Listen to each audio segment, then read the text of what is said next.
சுகாதாரமான நாட்டு பசுக்களிடமிருந்து பெறப்பட்ட தமிழ் பால். பதப்பொருட்கள் இல்லாதது, கலப்படங்கள் இல்லாதது தமிழ் பால். நன்மை முழுமை. திருவள்ளூர் மாவட்டம் திருத்தணி அருகே நாம் தமிழர் கட்சியின் சார்பில் அதன் ஒருங்கிணைப்பாளர் சீமான் தலைமையில் மரங்களோடு பேசுவோம், மரங்களுக்காக பேசுவோம் என்ற தலைப்பில் மாநாடு நடைபெற்று வருகிறது. அந்த காட்சிகளை இப்போது பார்க்கலாம்.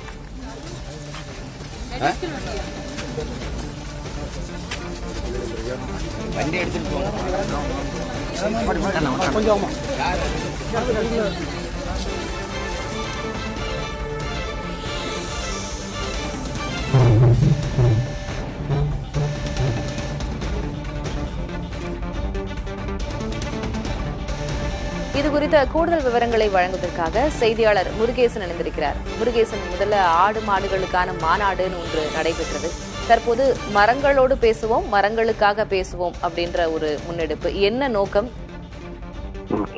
நாம் தமிழர் கட்சியின் சார்பில் ஏற்கனவே ஆடு மாடுகள் வளர்ப்பு குறித்து, அதாவது மலைப்பிரதேசங்களில் மாடு மேய்ப்பது தடை வைக்கப்பட்ட நிலையில் மலை வளங்களில் உள்ள இயற்கைகளை சாப்பிடுவதற்கு மாடுகள் அனுமதிக்க வேண்டும் என்பதற்காக தேனி மாவட்டத்தில் மாநாடு நடத்தப்பட்டது.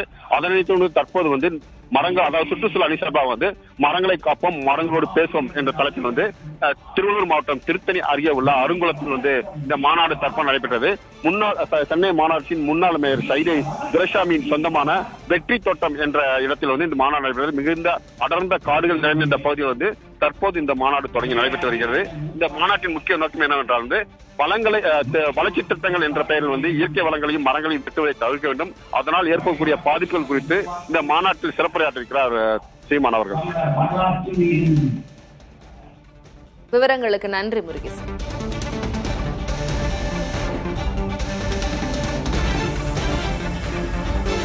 சுகாதாரமான நாட்டு பசுக்களிடமிருந்து பெறப்பட்ட தமிழ் பால். பதப்பொருட்கள் இல்லாதது, கலப்படங்கள் இல்லாதது தமிழ் பால். நன்மை முழுமை.